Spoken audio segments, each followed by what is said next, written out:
Thank you so much. We look forward to hearing from you again. Next, we're going to have our first speaker, Wendall T. Hare. He identifies as gay and is a convert to the LDS Church.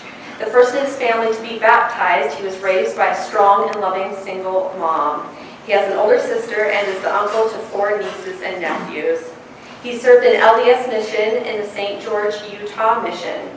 After the promulgation of the November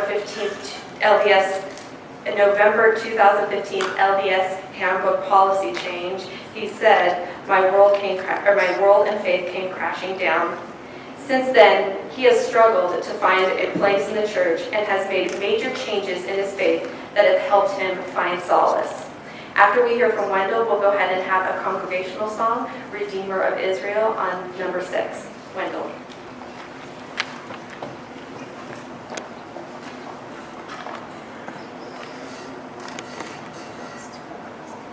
Wow. Good evening, everyone. As Blair said, my name is Wendall.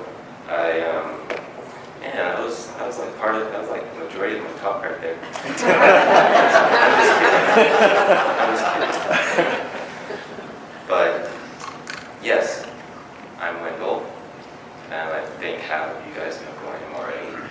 So I hope the Spirit will be with me as I speak to you tonight, or those who are angry at God or who don't believe in that. I seriously hope I do not make a complete ass of myself. That's in the Bible. But yes, as Blair said, my spiritual journey and my spiritual healing has been an interesting one. I am a convert. I have been very blessed to be a part of the LDS Church. I've also seen the many miracles that it has brought to not only me, but to my family as well. After I served my mission, I was privileged to baptize my mother and my nephew. And thus, I guess you can say, me being the pioneer in the family, I had a lot a lot of people looking up to me, looking forward to me. I really wanted to make my nephew proud, and even to this day, he always looks up to me. So yeah, I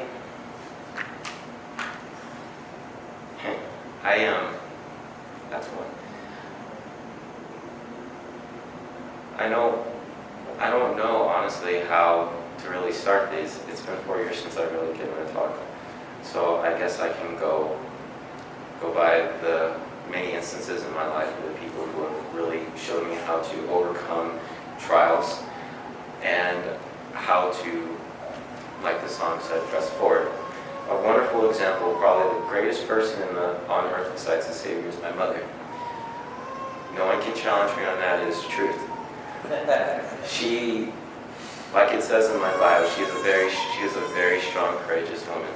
She raised me and my older sister by herself, and I never really thought of it until now of how much she sacrificed for us. As I went through my struggles, I asked her, Mom, I'm really struggling, and I want to know how you were able to overcome all of the trials that you had in your life. There were several moments where she was unemployed. So many instances where I saw her how she would just try to keep a positive face. As she continually fights or tries to find a job to keep a roof over her head and food on the table and clothes on her backs. And she just says, Wendall, one thing I've learned is that I don't put anyone before God. God is at the helm of everything I do. I love God, and I know that God loves me. That is what gives me the most strength. she also says that whatever trial comes your way, it will pass. Don't ever give up. Don't ever let the devil tempt you. Don't ever let anyone say otherwise. When it came to my faith, I was actually very scared to even admit to her that I was struggling with being a member of the church, because, you know, me bringing her in, it's like, what the heck? Like, now you're struggling? But my mom, you know, she's in my eyes, she's really young, but she has a lot of wisdom behind those beautiful eyes of hers. She said, you know, Wendall, just don't let anything get between you and God, no matter what. Don't let the church get between you and God. Don't let any man get between you and God. That just blew me away. You know, she is a very active member of the church. I am so happy to hear how she home teaches this 94-year-old woman in a nursing home.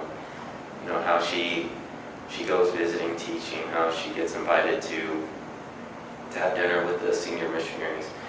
She is, you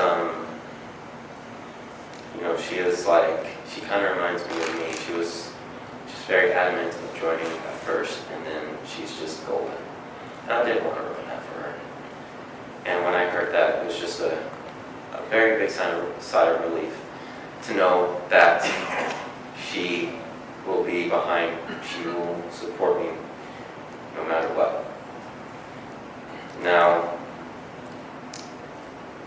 the thing I struggled the most, honestly, at first it was being gay.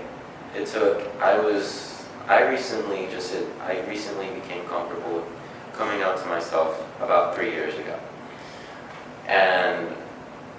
But before that, it was just a massive struggle. I felt that I had to get away from home. I hated North Carolina, but I really did miss my family. And I felt that my family wouldn't accept me. And I was very surprised when I'm stuttering. I prayed about it, and I came out on Facebook, and the amount of love that was poured towards me. And, you know, that was probably one of the greatest days of my life was when I came out. I've had so many of my return missionaries, companions who I haven't heard from in years say, hey, you know, you're a great guy, you know, we love you no matter what. You know,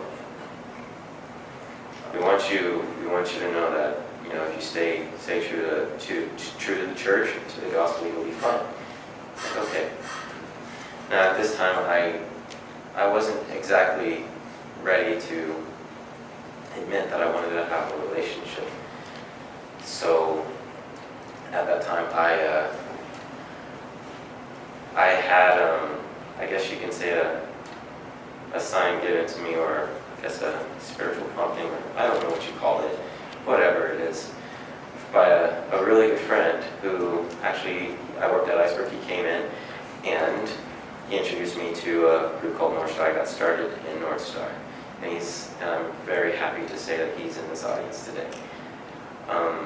And with that came a whole new, like, an opening, like a wonderful opportunities just blew up. Knowing that there are gay, that there are those who are gay who are in LDS, like me, and who are really trying, and who are really struggling, who are navigating this journey just as much as I am. And it gave me so much solace, something that I was really looking forward to. You know, I stayed really active in my ward. I was a counselor in the Elders Quorum presidency, and I was ward clerk for a while in my singles ward. And for a while, control. I felt I really got it together. And then as everyone, I knew it shook everyone else. The November 15th policy came, and at first, I really tried to reconcile with it. Follow the prophet. Like there's a reason behind it. There was and I just couldn't. During that time, one of my best friends was getting married, and that was rough because I felt he's allowed to get married and I'm not, and sorry, I didn't think that was fair. Why would God do that to me? I was really angry. And that was when everything started to go downhill.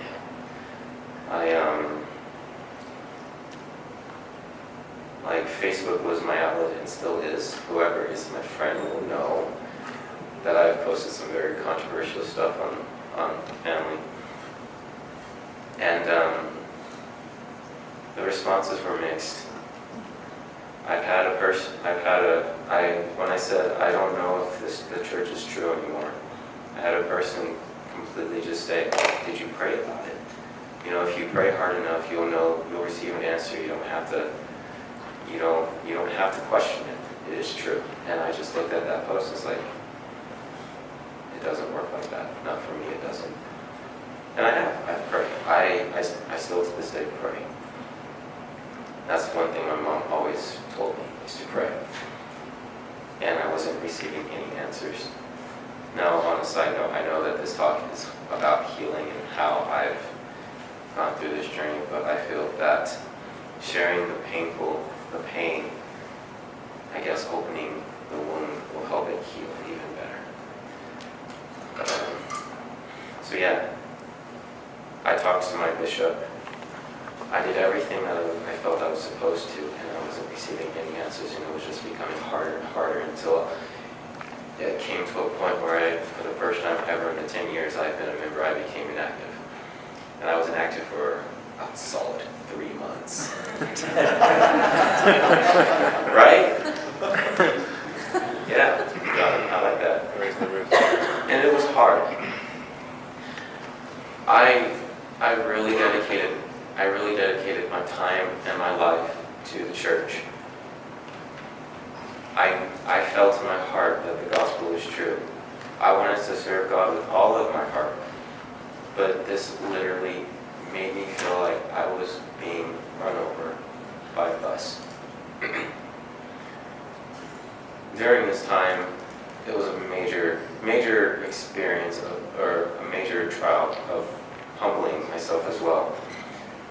For the longest time, I felt that gay couples were trying to destroy the church. I thought that those who didn't look towards going to the temple for Elias are just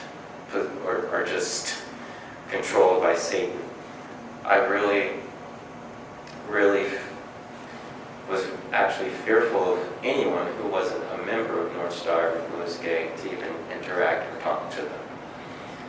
So I was being very judgmental and, like the Bible says, an ass. But I think, honestly, a major factor of the healing process is humility. I like doing that. As I was going through that, I reached out for the very first time to Affirmation. Though I don't know word for word, I still remember the post. And, I said, hey, I don't post here a lot, but I'm really, really struggling with my faith right now. I have no idea where to go. I've read a lot of you guys' posts, and I really, really would like some advice. And then, lo and behold, I get a message from one Lisa Lowe Fry. Anyone who doesn't know Lisa, go to St. George and go to Dutchman's and get to know her. She is an amazing woman.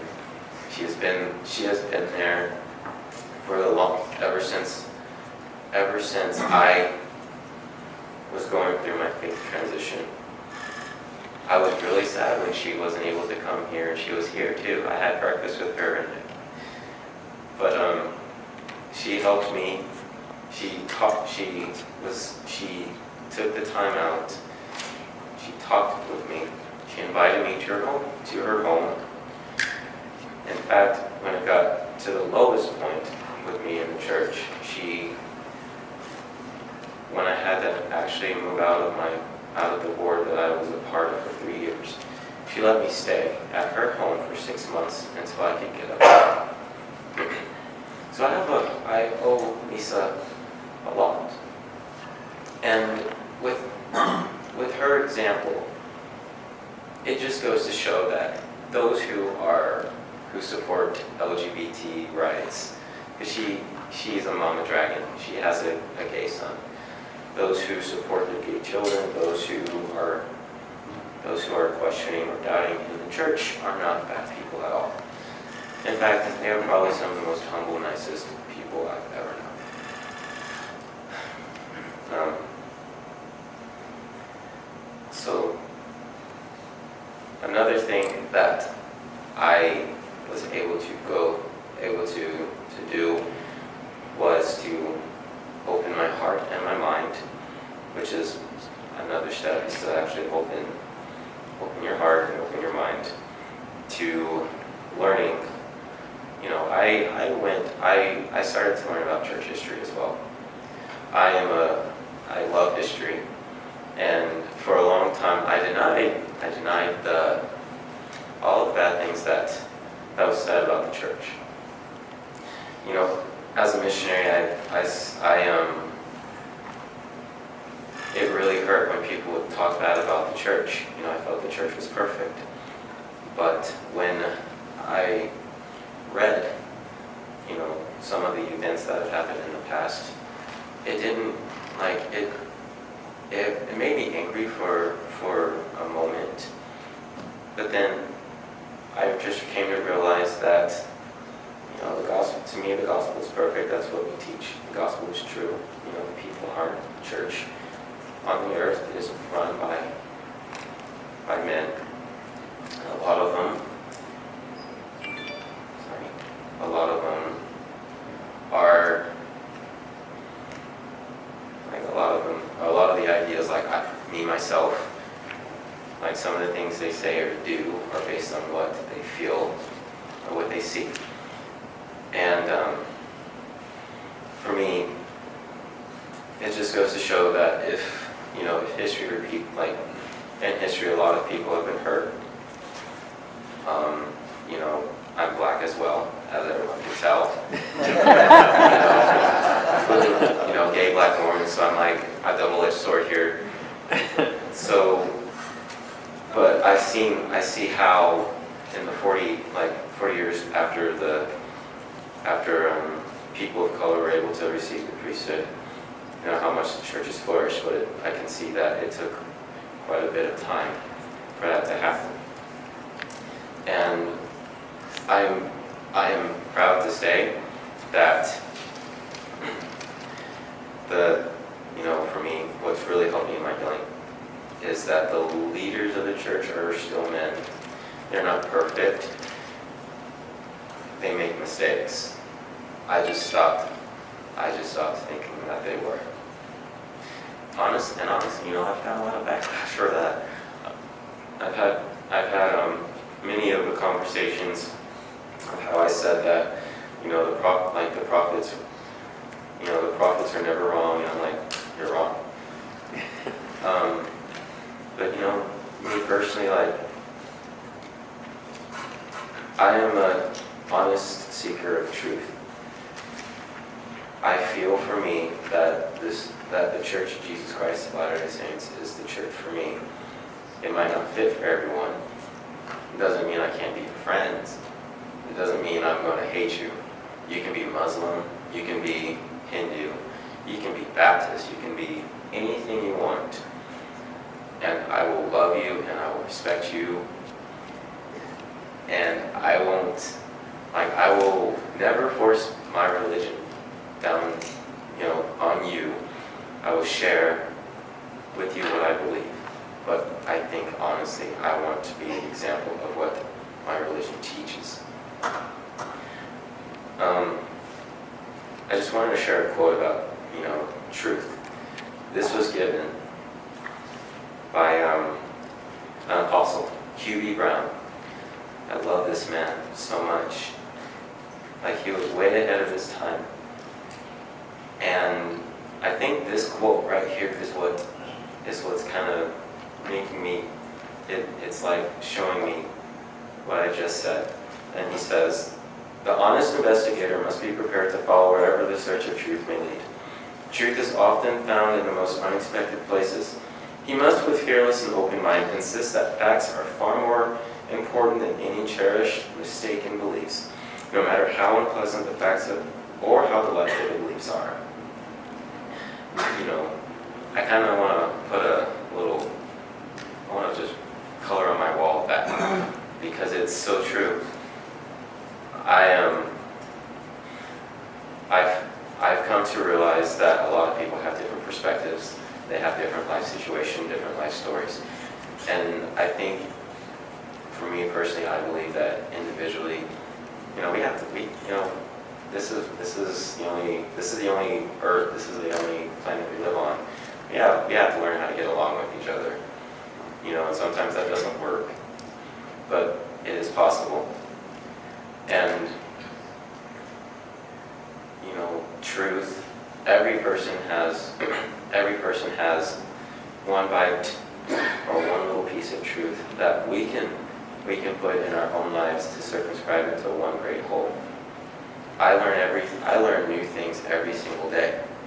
I learn from the opinions of others. I learn from my very own disagreements with what a person says or what a person believes.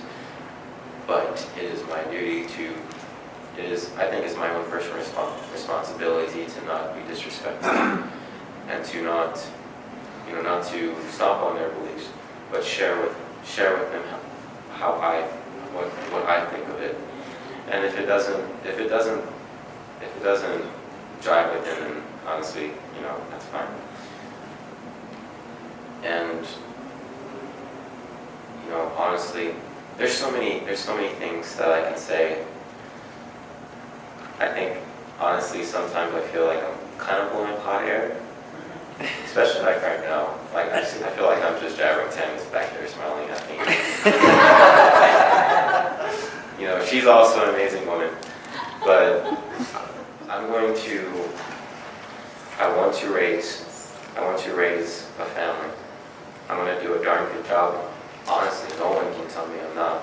No one can tell me that I'm counterfeit, because at the end of the day, you look at the children, and you see how happy they are, how healthy they are, how much love they have for their parents, and how much love their parents have for them. And there is no room for counterfeit in that. I would like to conclude with, I sound all professional now, but yes, I would like to conclude that I love you all, each and every one of you. I'm so thankful for this opportunity to speak. I'm thankful that you guys, all of you are here, and that all of you are looking at me, and it's really kind of putting back the nervousness, but I am thankful for your attention. I love you all, and I honestly just want to help and serve everyone. Thank you.